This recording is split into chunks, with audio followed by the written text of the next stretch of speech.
Hello everybody, welcome to a brand new Let's Play series in Hearts of Iron for Kaiserreich. Today, we're playing as MacArthur. We're going to be doing MacArthur's America. And this time, we are going to be staying as MacArthur. If you remember, I think a year or two ago, maybe, we did another MacArthur run where the people voted, and they voted for the return of democracy. But this time, fuck them. I don't care about democracy. MacArthur is staying in charge, baby.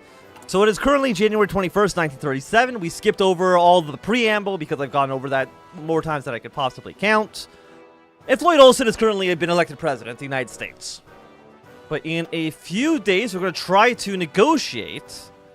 And we're going to purposely fail the negotiations. New England can restore the United States. I think we've done it twice, maybe. Olson announced the negotiations. President Olson announced that his first priority as president is to end the strike launched by the SPA, and that he has sent an invitation to sit down with Jack Reed in Chicago to negotiate. Reed holds a firm grip over both the IWW and the AFL, who make up the bulk of the general strikers. Some reporters believe that Olson's cabinet members are opposed to the talks, seeing any negotiation as political suicide. The coalition was formed, after all, in order to bypass having to directly deal with the SPA. President Olson is apparently quite determined. So we have act quickly here. When this fails, MacArthur's going to coup. Again, we do need the coup to actually fire for our plan to actually go into effect. And we have our two war plans. We've got the game's paused. That's why the timer's not going down. We have our two war plans. We have either war plan East or West. I left a vote up to the people who are currently watching this live, and they've chosen 60-40 to do war plan East. Let me actually just end this poll there. Fantastic. The vice president heads west. President Olson faces immediate, almost overwhelming resistance from the moment he took office. Many in the South and Midwest denied the legitimacy of the National Unity Party victory in the House of Representatives, calling it a stitch-up of corrupt elites. And there's already talks in both areas of rebellion. Vice President Quentin Roosevelt has been sent to the West Coast in an attempt to calm tensions and restore faith in democracy in California and Washington. It is hoped that this will keep the areas loyal to the duty elected government, whatever happens in the East. First on Mr. Roosevelt's agenda is a meeting with the Assembly Longshoremen Union in Seattle. I can talk, man. I know how to say things. So we could start probably training up some units. How many guns do we have? -6,000. Fantastic. Okay, Reed accepts invitation. Jack Reed has sent word to the government that he's accepted the invitation to negotiate. The FBI intelligence on Reed indicate that, should Reed fail in negotiation, leaders of the AFL are likely to lead the general strike in effect from the SPA. While preparations are being made in Chicago to heighten security, members of Olson's cabinet, as well as General Douglas Arthur, have expressed their serious misgivings at the entire endeavor. They say President Olson is putting his life in jeopardy, but for now, they will wait to see what comes of the meeting. Okay, so we've got our large aircraft to be done in 170 days. I think we can start getting that stuff done now. Okay, and negotiations begin. We can allow Long to participate. Olson gave a string speech stating his plan before negotiations. Today we are endeavoring to save the system we all call capitalism by attempting to curb selfish individualism and the audacious profit motive. That there will be anything left of the so-called capitalist system is very doubtful. That there will be great certain of change. President Olson and Jack Reed have now sat down for their historic meeting in Chicago, though before the meeting can even begin, word has arrived that Huey Long has demanded the American First Party be involved in negotiations. President Long in the meeting will undoubtedly make negotiations more difficult, possibly scuttling them entirely. Refusing Long would incite his supporters in the South and make the success in Chicago worthless. Allow him to participate. Long and Reed argue. As the meeting in Chicago began in earnest, it quickly became clear that Huey Long and Jack Reed were not going to find middle ground.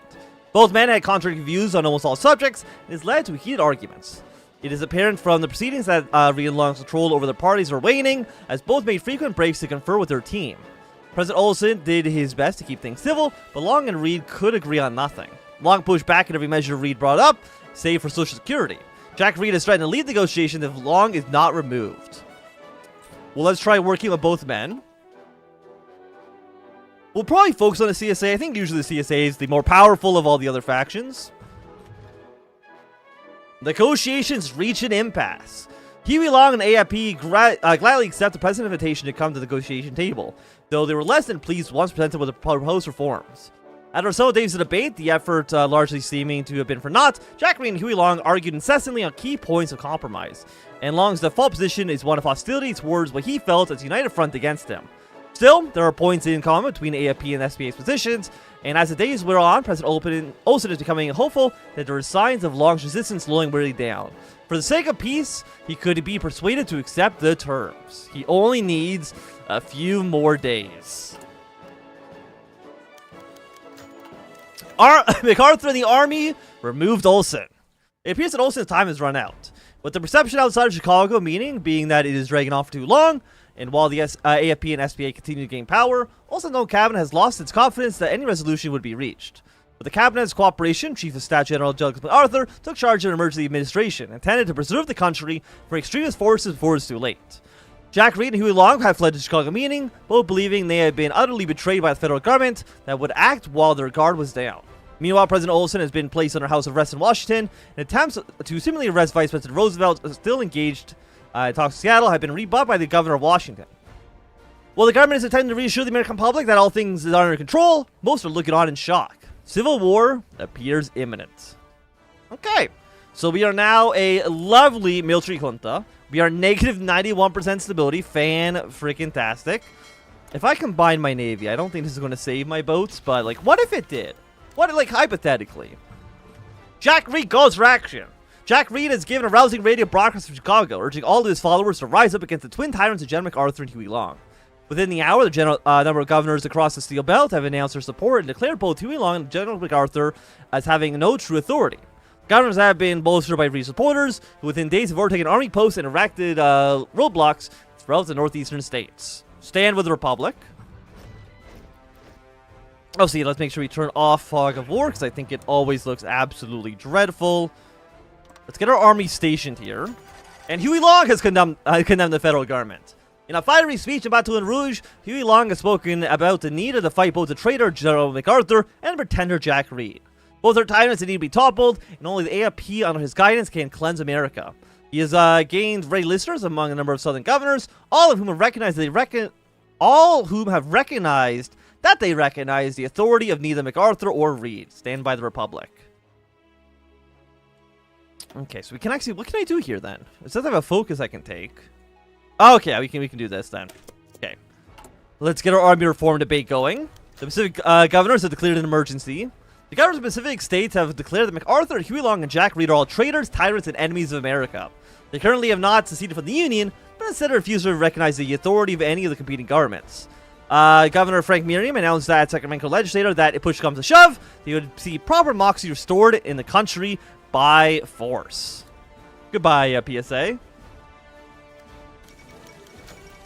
Siege in New York City.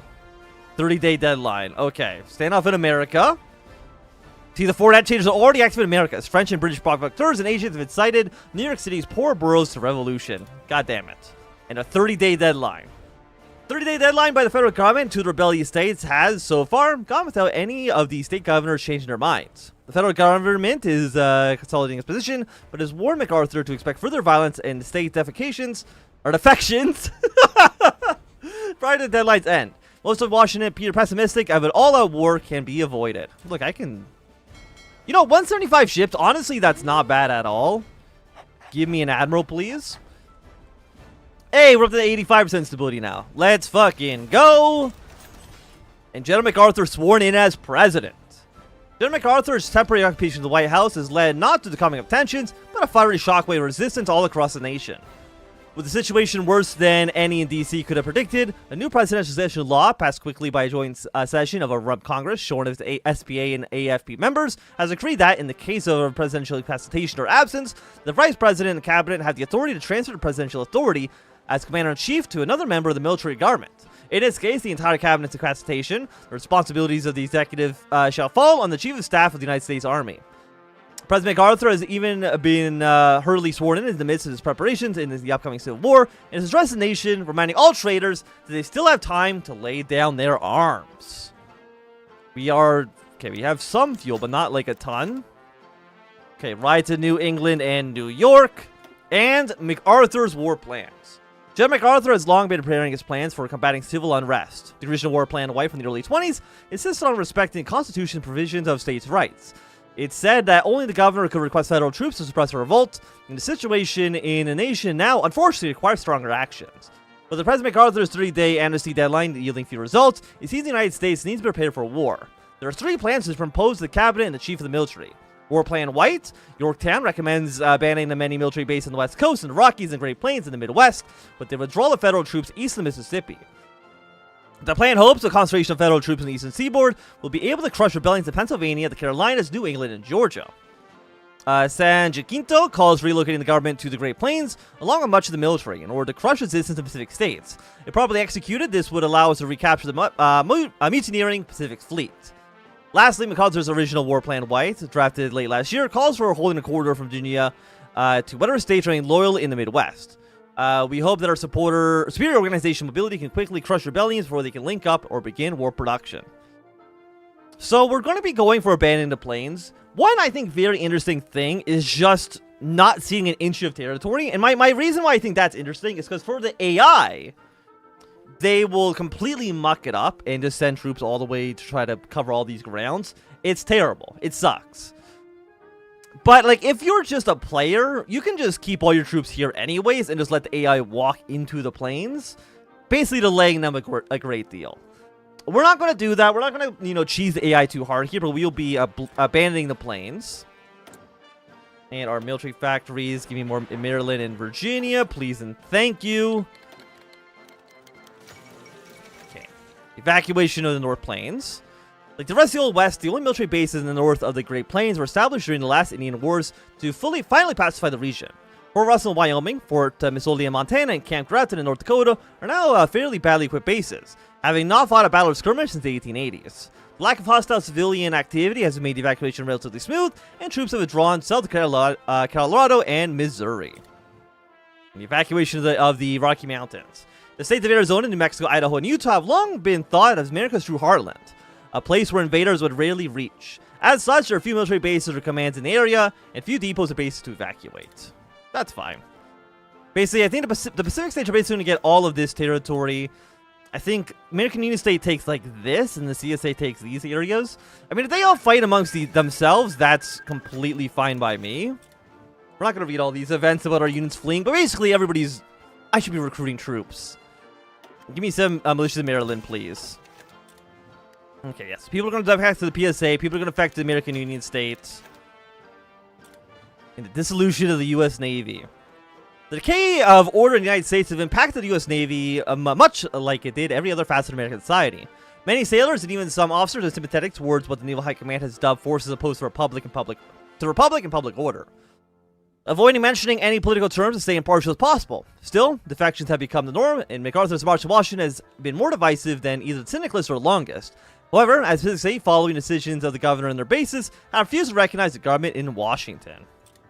How many boats we got? Well, okay, I do notice that we're losing more and more boats by the day, which I'm not a big fan of. Okay, New Mexico Falls could be long. Anti-American riots rise up in Puerto Rico. We will tell the governor to handle it on his own.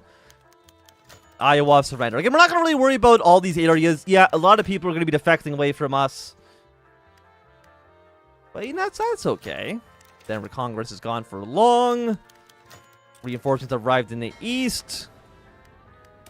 And when do you show up? We got one more day until you're ready to go. Partisans in Buffalo. I mean, we're losing a lot of ground, but kind of, I think, to be expected. Give me my 7 militias in Washington or in Virginia. I guess you guys, which actually I don't have any generals. I guess my one general defected to probably the PSA, but I don't really know for sure. I'm going to station you guys in the south. Your goal essentially is going to be trying to counter against Huey Long, or at least hold that territory. So if I can delete leader orders, we're not going to worry about Kentucky too much. Because I think Kentucky, I think goes CSA typically. Okay. Field Marshal. Which of these paths do we want? Organization, 5% less recovery rate, attacking core territory. Thing is, that sounds good, But I believe that all of old America is now no longer a core. It is a claim. So this actually is not as good as it sounds. You're also not as good as you sound. Division defense on core territory. Reinforcement rate, I mean, it's always kind of nice. Organization, 5%. Total artillery are cheap. But you know what? Let's go with Leslie McNear. We'll follow you. We're not going to worry about the Air Force debate. Give me 10% cheaper guns. Abso-fucking-lutely. Doctrines. Let's go forward. Actually, do we do any special doctrine theorist? Holy absolutely we do. I mean, superior firepower. Yeah, I'm always a big fan of superior firepower. So let's go with you. I think focus on the American Union States. I mean, I think like the CSA is usually, I think, the best. They just have the biggest industrial base, which is what I'm most concerned about. By the way, when's the deadline? What's the deadline fire? 5 more days? When are you done? You're done in 6 days. I probably could have deployed more units. That's my bad. You can get Red Army down here, please. MacArthur, aggressive assaulter, please. Are we going to leave New England? I mean, that's a good question. I think the answer might be yes. I think we just stick with this little corner here. Let the CSA march into New England. Okay, that's assuming the Canadians don't intervene, which they might. When are you done? Ottoman Empire is going to war in Bulgaria. We suppressed troops in, I can't get... Can I walk here? No. Okay. Japan seized Guam. The Civil War has begun. And you are going to be rising in 2 days. Excellent.